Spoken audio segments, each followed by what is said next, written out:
கண்மணி அன்புடன் அடுத்த வர எபிசோடில் பார்த்தீங்கன்னா அன்பும் கண்மணியும் வந்து சரி நைட் டைம் வெளியே போயிட்டு வரலாம், இந்த குளிருக்கு நல்லா இருக்குன்னு சொல்லிட்டு 2 பேருமே வெளியே போகிறாங்க. அந்த டைம் பார்த்திங்க அப்படின்னா போலீஸ் வண்டி அவங்கள கிராஸ் ஆகி வருது. அந்த போலீஸ் வண்டி உங்கள் 2 பேரையும் நிறுத்தி என்ன பண்ணுறீங்க, இந்த நேரத்தில் உங்களுக்கு என்ன வெளியே வேலை அப்படின்னு சொல்லிட்டு கேட்குறாங்க. நாங்கள் வந்து ட்ரிப்புக்காக கொடைக்கானல் வந்தோம், அதான் வெளியே வந்து நல்லா இருக்கே நைட் அப்படின்னு சொல்லிட்டு சுற்றி பார்க்க வந்தோம் சார் அப்படின்னு சொல்லிட்டு 2 பேருமே சொல்கிறாங்க. உடனே போலீஸ் பார்த்தீங்கன்னா இந்த டைம்லலாம் நீங்கள் வெளியே வரலாமா, இங்கே வந்து திருட்டு பசங்களாம் இருப்பாங்க, அவங்க ஏதாவது உங்களை பண்ணிட்டா நீங்கள் என்ன பண்ணுவீங்க அப்படின்னு சொல்லிட்டு கேட்குறாங்க. உடனே கண்மணி வந்து அதெல்லாம் அன்பு பார்த்துப்பாரு. பார்க்க தான் அவர் வந்து அன்பு பேரு.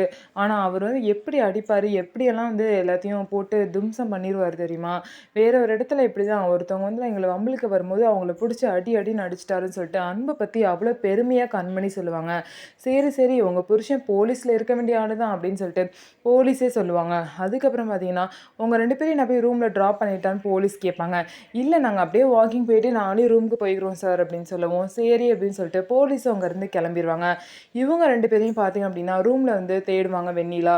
இவங்க 2 பேரும் ரூம்ல காணோம்னு சொல்லிட்டு, இவங்க எங்க போயிருப்பாங்கன்னு தெரியலையே அப்படின்னு சொல்லிட்டு, அவங்கள தேடி வெண்ணிலாவும் போவாங்க. அவங்க 2 பேரையும் நிம்மதியாவே இருக்க விடக்கூடாதுன்னு சொல்லிட்டு, வெண்ணிலா என்னென்னமோ பிளான் பண்றாங்க. ஆனா எல்லா பிளானும் பார்த்தீங்கன்னா, சொதப்பலா தான் ஆகுது. நம்ம வீடியோ உங்களுக்கு பிடிச்சிருந்தா, நம்ம வீடியோவ லைக் பண்ணிக்கோங்க. மறக்காம நம்மளோட சேனல சப்ஸ்கிரைப் பண்ணிட்டு பாருங்க.